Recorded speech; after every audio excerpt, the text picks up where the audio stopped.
Picture this. It's late at night and you're scrolling through your feeds when all of a sudden you see it. That one product you've been looking for. You click on the link, add to your cart, maybe even shop around a little more before finally hitting checkout. As you're filling in your address, you realize you don't have your card anywhere. That's when you see it. That purple pay button that has all your info already saved, making checking out as easy as a simple tap of your screen. See less carts go abandoned and more sales go with Shopify and their Shop Pay button. Sign up for your $1 per month trial today at shopify.com/GoTouchGrass. Go to shopify.com/GoTouchGrass. That's shopify.com/GoTouchGrass. Picture this. It's late at night and you're scrolling through your feeds when all of a sudden you see it. That one product you've been looking for. You click on the link, add to your cart, maybe even shop around a little more before finally hitting checkout. As you're filling in your address, you realize you don't have your card anywhere. That's when you see it. That purple pay button that has all your info already saved, making checking out as easy as a simple tap of your screen. See less carts go abandoned and more sales go with Shopify and their Shop Pay button. Sign up for your $1 per month trial today at shopify.com/GoTouchGrass. Go to shopify.com/GoTouchGrass. That's shopify.com/GoTouchGrass. You got mail.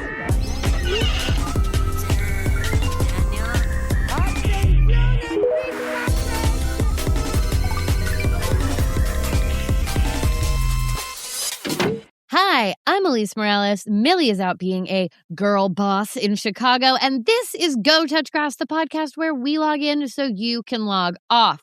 My co-host and I are two chronically online comedians, and on this pod, we break down the week in internet discourse, viral memes, TikTok trends, and niche influencer drama so that you can go do literally anything else with your time. If you like what you hear today and you want to hear more, we've got a Go Touch Grass Patreon with tons more content weekly, access to our Discord community, and our spin-off series, Search History, where we go back and break down a viral discourse from the past.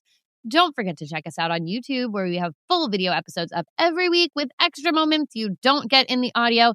And be sure to check out our website, gotouchgrasspodcast.com, for all things Grass Nation.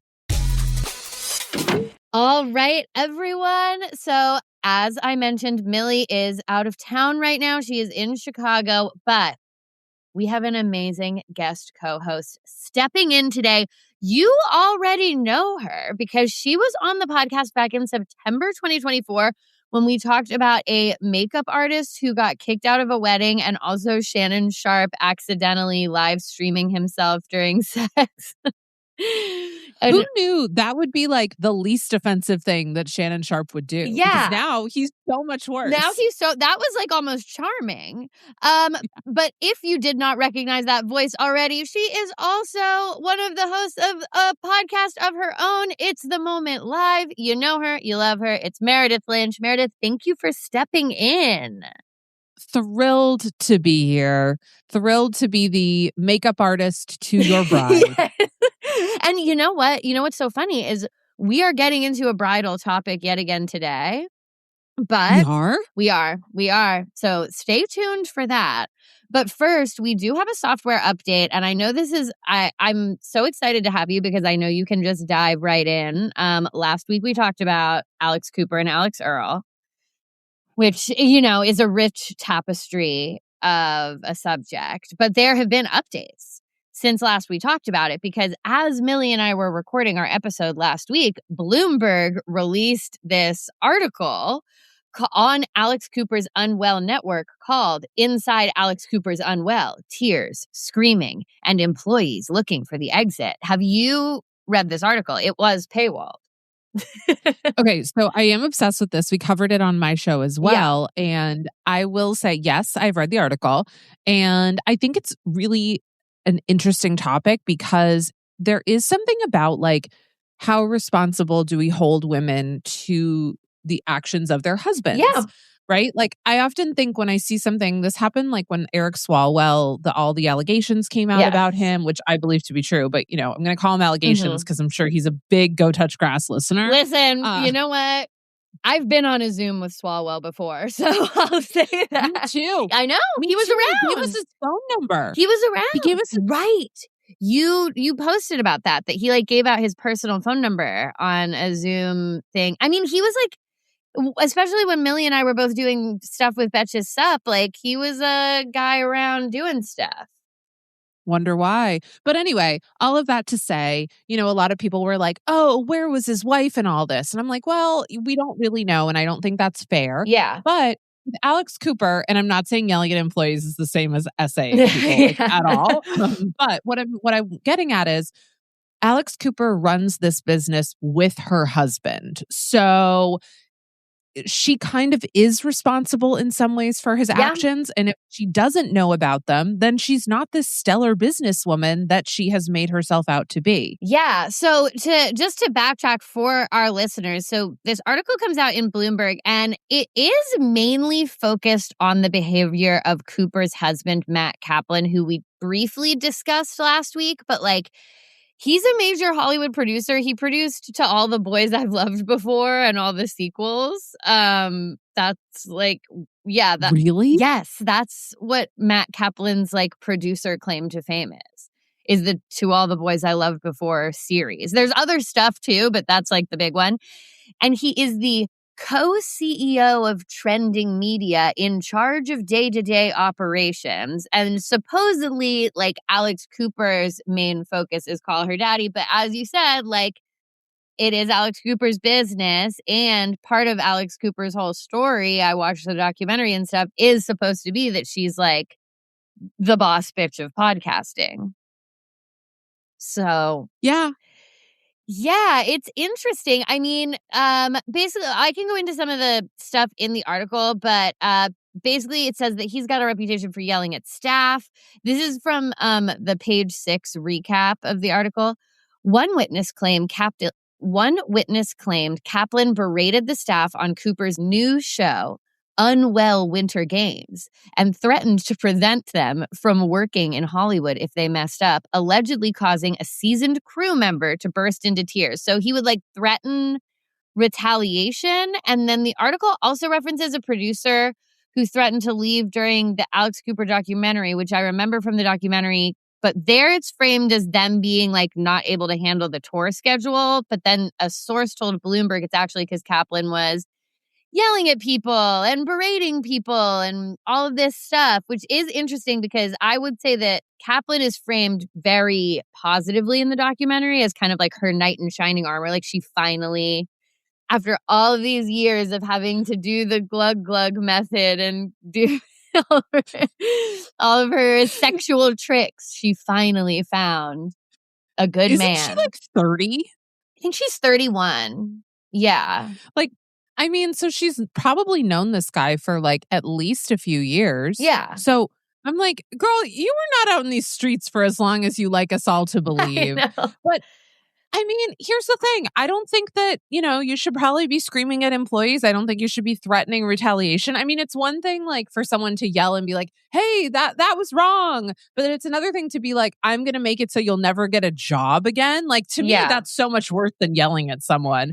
But I think what I find concerning about all of this is that like, Bloomberg is a legit publication, and a lot of people were coming out online. I saw in the comments being like, this is a hit piece. This is a, what's that word? I can't think of the word. Smear campaign. Bloomberg is a fact-checked piece. Yeah. And so, this was corroborated. Rebecca, my co-host, has long known the reporter who did this. She's a great journalist. And also, too, we'll just say, behind the scenes, this is what I've been told about Matt Kaplan many times. Didn't know that he wrote To All the Boys I've Loved Before. Produced. Okay. Yeah. He did write one called To All the Employees I've Yelled At Before. That's his piece. That's his work. But I have been hearing about him behind the scenes for a few years now. Interesting. So people have just said that he's a nightmare. He's like he's really hard to work with. When we've been sort of doing a few things with our show, The Moment, and this is not a secret because we said it on our show, but when Rebecca had like a big meeting with somebody about different places we could take the show. Mhm. This is like a big media person. We were warned not to bring the show to Unwell. Ooh, that's tea.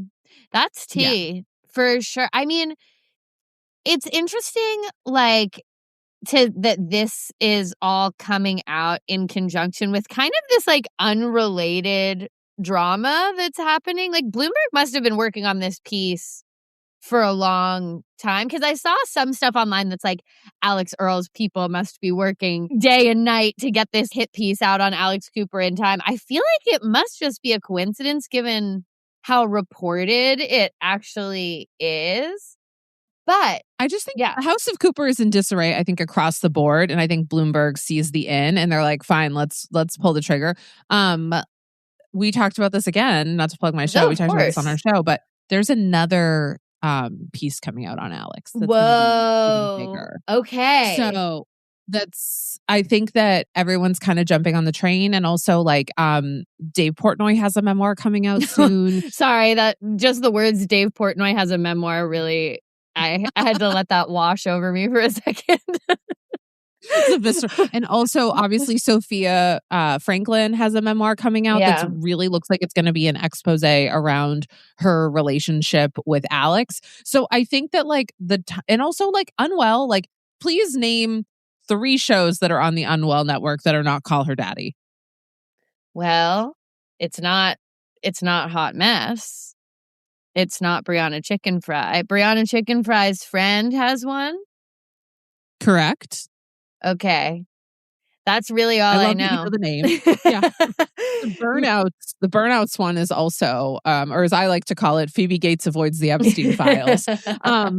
But the Burnouts is also on there, and then the one that Grace O'Malley. Yeah, that's the one. That's Brianna Chicken Fry's ex-friend. I don't know the name of it, but she has that. Yeah, it seems like the strategy for Unwell was to try to get these sort of like more TikTok personalities to have a podcast. And something that we talked about in our last episode is like, those skills don't necessarily translate. Being a good TikTok personality doesn't necessarily mean you are good as a podcaster, that you want to do a podcast. Like, again, you have to sit down for an hour and talk and come up with stuff and think about it. Like, there's a lot that goes into it. So I think that maybe they made the wrong bet on like the type of content they want to get into. My big thing is I'm just like, I feel like last week when we talked about it, to whatever extent we came down on someone's side, Millie and I were more pro Cooper than Earl. But I feel like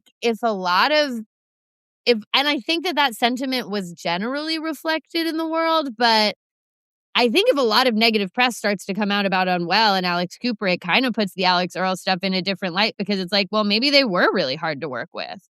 Maybe they were actually like having weird dealings behind the scenes and whatever.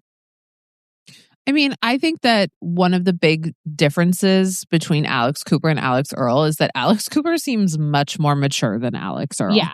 Yeah, which is I think why I kind of ended up like I'm a 36-year-old, so like just I was vibing with Alex Cooper's vibe more. Exactly. But I also think it's one of those situations where I'm like, people keep asking like me, like, oh, Alex Cooper or Alex Earl. I'm like, how about neither? Like, yeah, I that's the thing is I'm like, I mean, I can't muster up huge sentiments in either direction, because I also don't actually know what they're fighting about. But I appreciated that Alex Cooper at least will come out and say, hey, either like talk to me or don't. Alex Earl, because she's younger, does all the like shady commenting and like, am I going to say it or am I not going to say it? And I'm like, either say it or don't. What do you think she would say? What do you think it's over? I don't know. I don't know if all the political stuff is what it's really over, though I do think that Alex Earl is MAGA adjacent in a way that Alex Cooper is not. I feel like it might come down to like personality clashes, that Alex Earl's show wasn't actually doing very well. And so they ended up falling out on like a business level and then like sniping at each other over that.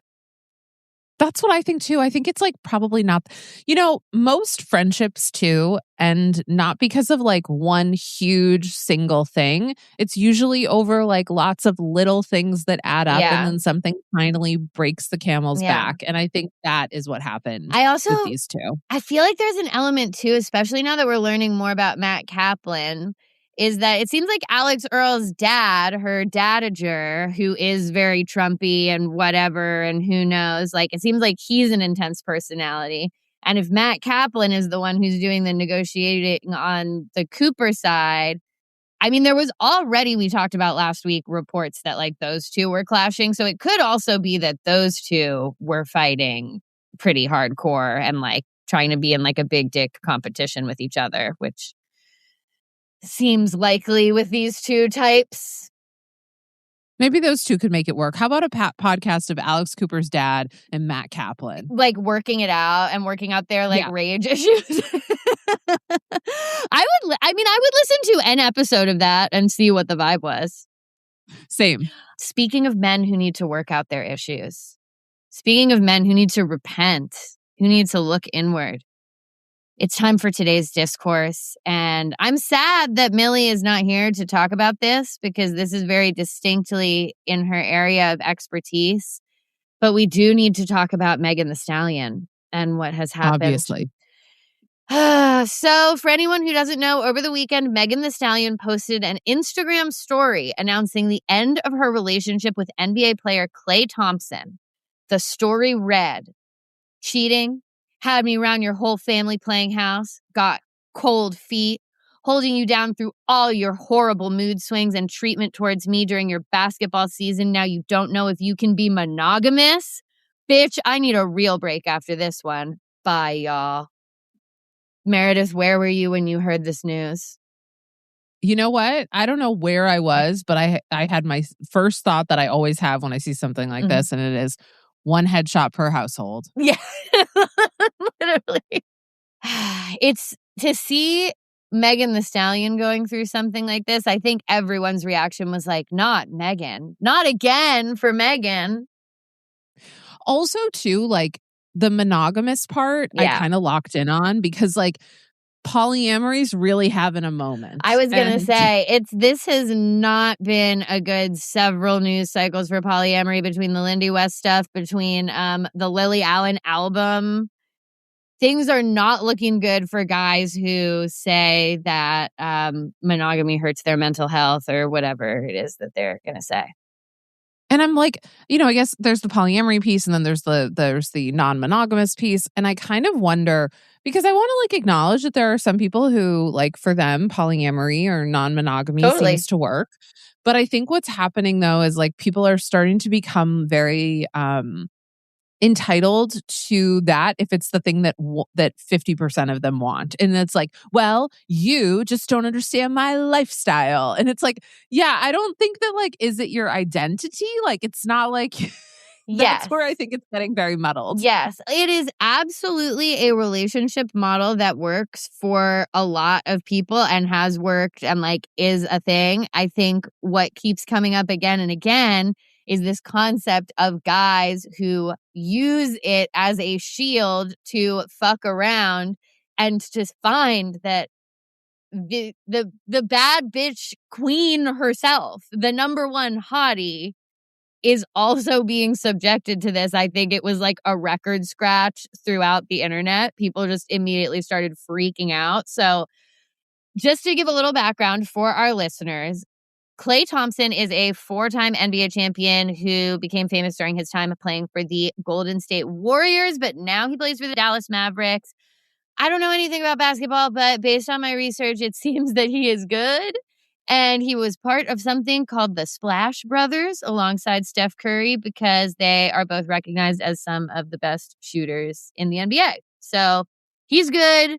He played for the Golden State Warriors. He now plays for the Mavericks. He's 36 years old, and he's the son of an NBA player named Michael Thompson. He and Megan Thee Stallion started dating back in July 2025. And this was a quote from TMZ that made me laugh.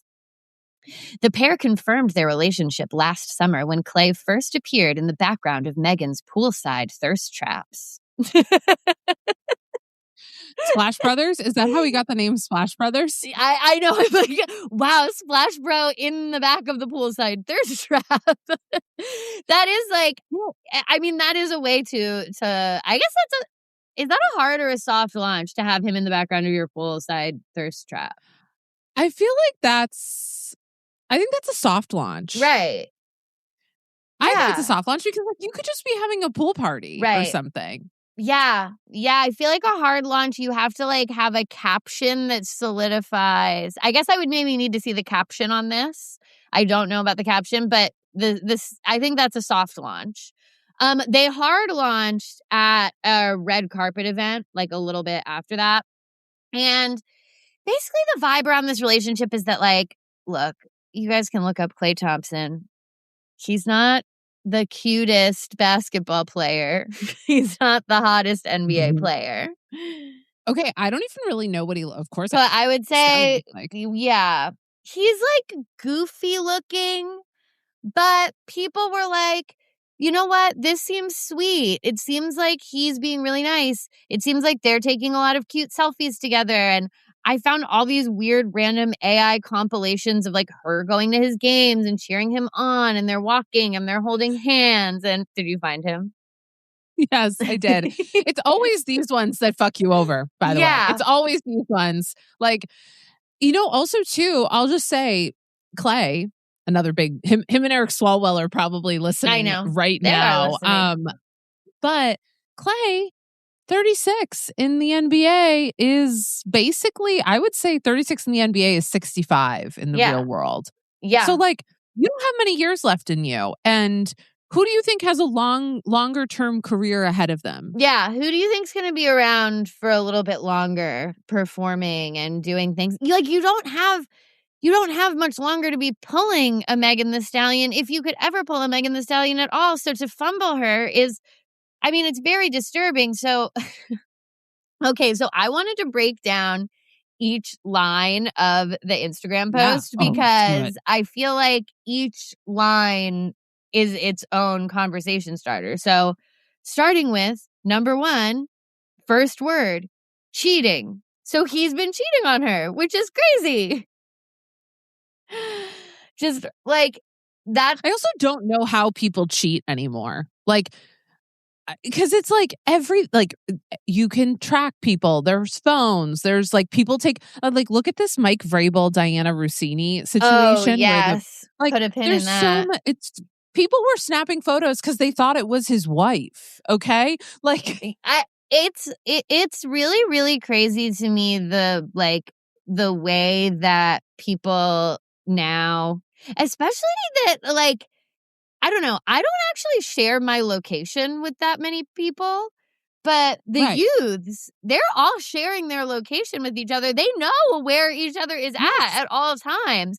So to cheat when someone can truly like see your location is always wild to me. To cheat when people are taking all these pictures is truly wild to me. So immediately people were like, okay, so if Megan Thee Stallion's getting cheated on, what are we even doing here? Then the next line is, had me around your whole family playing house, which I think a lot of women have also experienced, which is like this guy who wants wifey and the benefits of wifey and wants to show you off, but then doesn't want to be monogamous with you. Like, what are you talking about?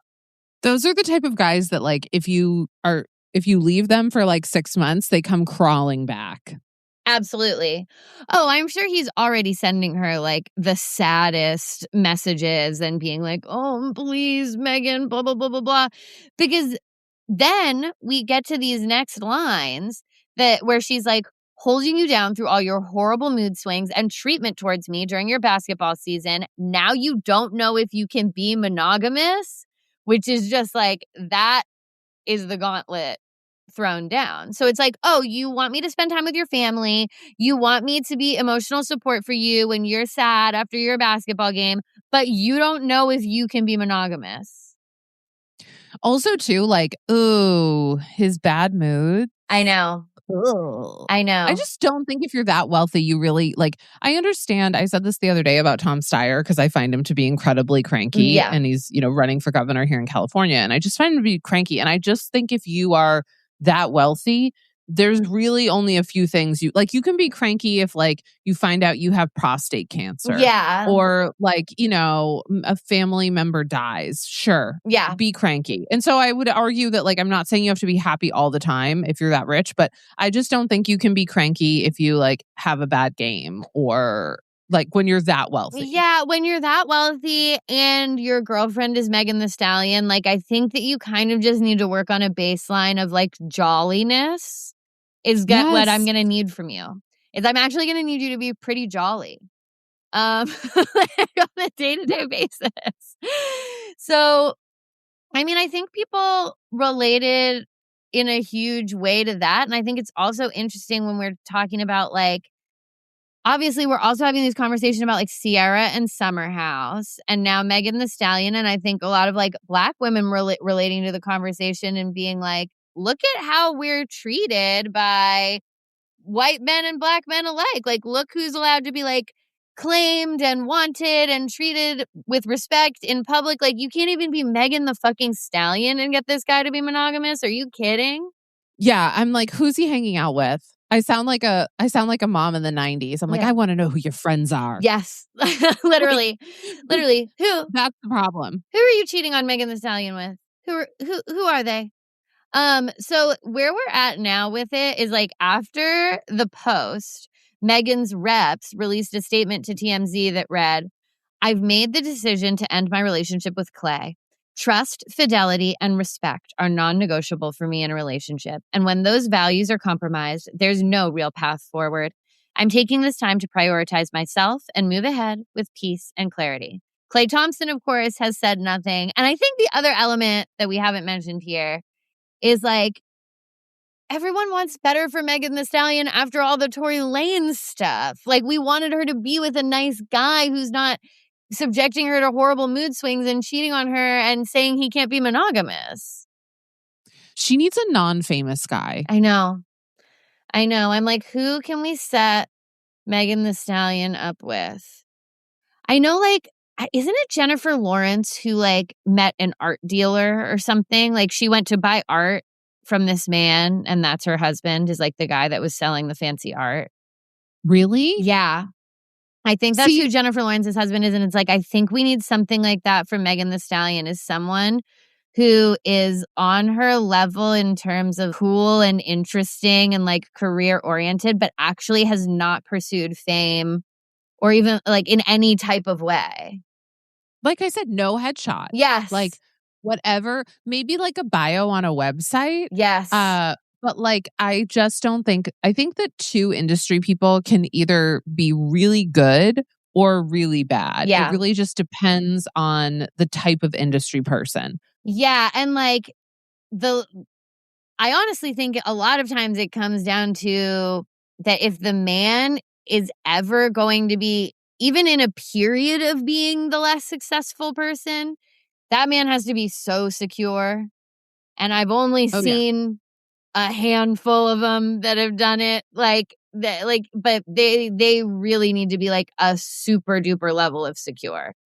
Yeah, I think about Taylor Swift and Travis Kelce a lot because like I think they're the perfect. I do think that they're like actually a perfect couple for each other. I like, think I don't so think too. They're perfect people. No, yeah. But like they're perfect for each other. And people are like, I don't know. I'm like, that marriage is going to last forever. It is. I don't listen. Do I think there were some PR professionals who helped them meet each other? Absolutely. Yes. But I agree that as the podcast, as the Swiftie of the pod, Taylor's like whole discography is always about her dating these artist types who resent her and they resent her fame. And the narrative around Joe Alwyn is that he couldn't handle how fucking famous she was and like what it meant for her to be that famous. And when she's dating these other musicians, they get in their head about the level of fame that she has and the level of success.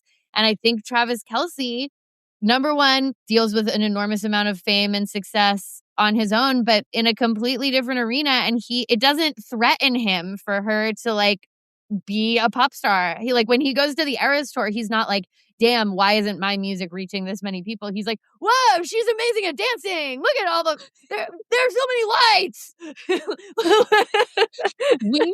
We need Megan Thee Stallion with someone who has a little more CTE. Yeah, I guess so. You know what? I guess a basketball player is just his ego hasn't been bonked out of his Travis Kelce is I don't think he's dumb. I really don't think he's dumb. But I think he is aware enough. Also, he knows that yes, he's created a platform that's going to last him a long time, but he's not going to be without her, he doesn't have that same sort of longevity. And so it's what is Klay Thompson's future? He can be on Sports Center in a few years. Yeah. Maybe. Next thing you know, he's Shannon Sharp and he's accidentally recording his intimate moments. He could always do that. That's always an avenue for men, is to accidentally go live during sex. Okay, it is time for us to move on to our final segment, Grasshole of the Week. And we have a grasshole from the world of wedding drama. So I'm very, very excited. Yes, we are. We've got a wedding related topic for you today. Starting something new isn't just hard, it's terrifying. So much work goes into this thing that you're not entirely sure will work out, and it can be hard to make that leap of faith. Trust me, I know. When Millie and I started this podcast, we weren't even sure what we were doing. What if no one listens? What if I make a fool of myself? Now I know that we were right in believing in ourselves and launching our podcast despite all the fears and hesitations. It also helps when you have a partner like Shopify on your side. I thought you meant me. Oh, you mean Shopify. Okay. And Millie as well. Oh, yes. Get started with your own design studio with hundreds of ready-to-use templates. Shopify helps you build a beautiful online store that matches your brand style. Get the word out like you have a marketing team behind you and easily create email and social media campaigns wherever your customers are scrolling or strolling. Best yet, Shopify is your commerce expert with world-class expertise in everything from managing inventory to international shipping to processing returns and beyond. It's time to turn those what ifs into with Shopify today. Sign up for your $1 per month trial at shopify.com/GoTouchGrass. Go to shopify.com/GoTouchGrass. That's shopify.com/GoTouchGrass. This story began 6 days ago it's not posted in Am I the Asshole? It's posted in Am I the Asshole Pod, but it's a similar Reddit, and it is called Am I the Asshole If I Tell My Friend I Can't Be a Bridesmaid? And it was by the user Wicked Dreams of Leavin'. So this is the text, and then I'm going to show you the photos that were associated with this post. Gotcha. We're both 23 female. I get her heart is in a good place, and I said yes initially because we've been friends basically our whole lives, but we haven't been that close really, and I was roped into planning this engagement party planning picnic, and there just seems to be a lot of extremely detail-oriented tasks that I've never even heard of. We met on Zoom 4 times just for this. The wedding isn't until next year, but I'm worried I'm signing up for way more than I will be able to handle. I'm about to be in med school. I have a young niece and a newborn nephew, work full-time till school starts, and have a lot going on between me and my BF's family. But they just got engaged, so I'm also thinking this is just a lot of early energy that will be burned through. Does anyone have a similar experience? Does detail-oriented necessarily lead to bridezilla? I guess I'm on the fence, but also freaked out. Am I the asshole? Now, what is your, without seeing the pictures, while I start, I'm going to share them in a second, but without seeing the pictures, what is your initial vibe on if this person should stay a bridesmaid?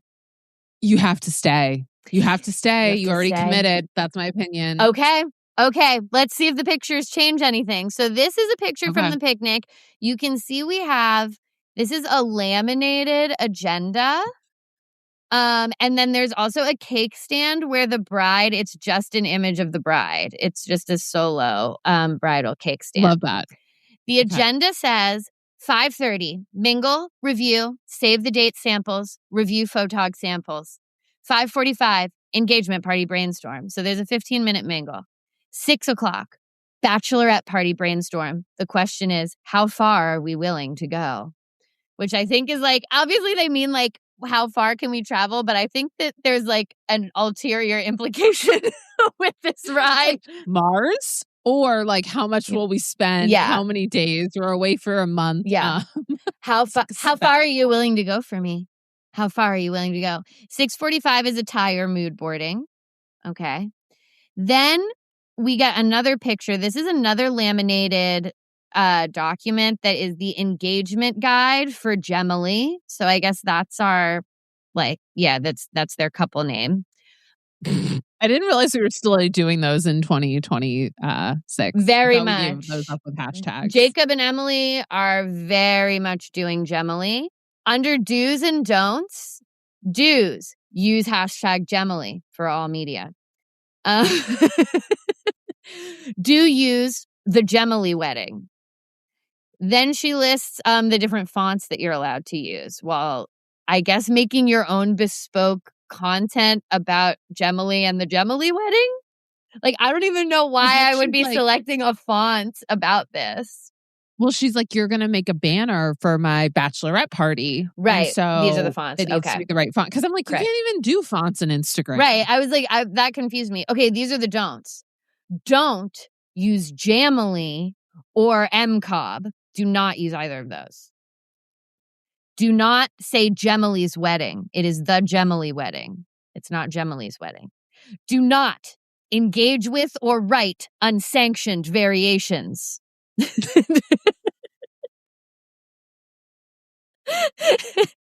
Oh my God. I could literally talk about this like until the sun sets here in Los Angeles.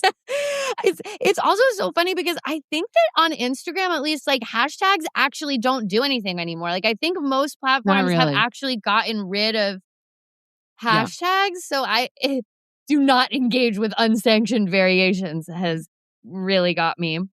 Then she also has at the bottom here, it's the reveal timeline, which goes from the tease to the launch to the wedding and has like different timelines. So the tease, it just says something's coming.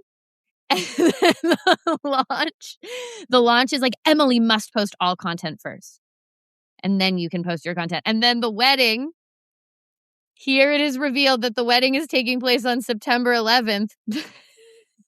But you are not to use the date when discussing the wedding because of it being on 9/11. I always thought there could never be a bigger tragedy on that date. Nothing bigger than the Jemily wedding. Oh my God. So that's incredible. And then we get to this detail, which is the name Abigail censored and crossed out. And under it, it says, "We are not speaking. Do not mention her." This is why you can't leave this wedding, though, because you're going to get... That's the thing. That's the thing. You'll never come back. This is wild, but I hate to say it. I still think you can't leave. I still think you can't drop out. I think you have to stay for the plot is kind of what I'm saying. Is it's like, this is actually so nuts that you do have to stay. Here's what I will say, though. Don't let this girl force you to spend like $2,000 on crazy shit and like whatever. That is where I think you can draw a hard line. But I stay and go along for the ride. Well, actually, let's get to the end because I think there have been more revelations. Since this went viral, there are people on Reddit claiming that the deal with Abigail is that she once made out with the fiance in high school. So that's like, oh my why. God. This is why you don't get married at 23, guys. Exactly. So the next thing that is shared is this letter that Emily gave to everyone to be a bridesmaid. And it says, "As you know, you are one of my best friends. I love you so much. I humbly invite you to join me on," this is in title case, "the journey of the bridesmaids. It will be euphoric, magical, challenging, and ... life-changing. This will be a huge opportunity for everyone involved." Want to join us? I know you won't make this difficult. Love, Emily. So that's a little. No, I'm going to make it difficult. That's why. Mm-hmm. So, okay. This goes viral, obviously. Then we get an update from Wicked Dreams of Leavin'. I love the username. I know. Thanks for all the comments, everyone. I had no idea this post would take off like that. I read as many as I could. I just wanted to update you that the day I made the post, Emily blocked me on everything, and TBH, I figured that might happen. Like I said before, we were close, but it wasn't recently, middle school, and this kind of felt like being roped into something. I was fine with it, then came home to flowers and a note today. I wasn't freaked out because I know a lot of you said she was threatening, but she's not going to actually do anything besides run a smear campaign. Her folks own a couple of local restaurants, which I would think I am banned from. But I probably won't go to find out. The reason I'm not freaked out because Abigail also sent me a DM and we ended up talking on the phone. She said it's a lot more complicated what happened with her, but she was reassuring that she didn't think Emily would actually do anything besides badmouth me a lot. She said she might share her side of the story soon, but was also considering letting sleeping dogs lie. That's the update. I'm just happy to be out of this, and I feel supported by everyone. Thanks for understanding. And the letter that Emily wrote. So Emily sent this woman flowers after blocking her on everything and wrote one final letter. I want to believe you wouldn't post what you did and embarrass me with your toxic lies. Never speak to me or anyone I know again. And just FYI, as unhinged and rude as you are, you can't take away... Sorry. You can't take away from hashtag Jemily's potential. Don't be nervous. Oh, no. No, don't be nervous is scary. Don't be nervous scared me. We can't say don't be nervous. Like, now I'm scared for us. Here's the thing. Like, I'm going to be looking up this hashtag left and right because now I need to know about hashtag wedding. Jemily.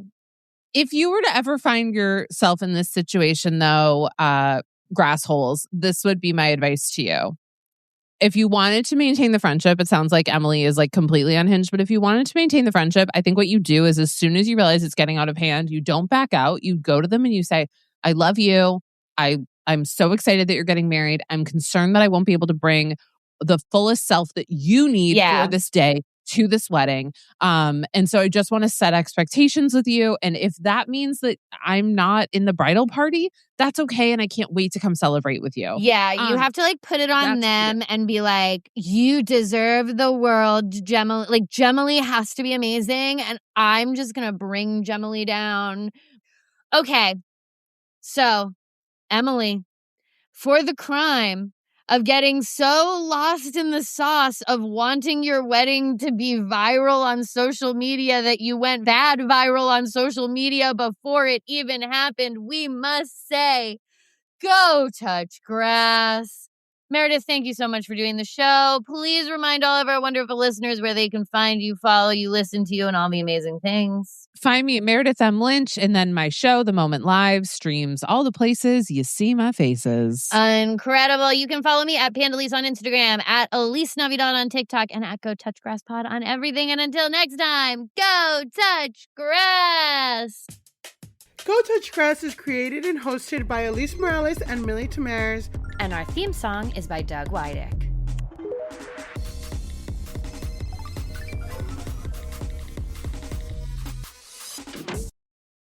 Picture this. It's late at night and you're scrolling through your feeds when all of a sudden you see it. That one product you've been looking for. You click on the link, add to your cart, maybe even shop around a little more before finally hitting checkout. As you're filling in your address, you realize you don't have your card anywhere. That's when you see it. That purple pay button that has all your info already saved, making checking out as easy as a simple tap of your screen. See less carts go abandoned and more sales go with Shopify and their Shop Pay button. Sign up for your $1 per month trial today at shopify.com/GoTouchGrass. Go to shopify.com/GoTouchGrass. That's shopify.com/GoTouchGrass.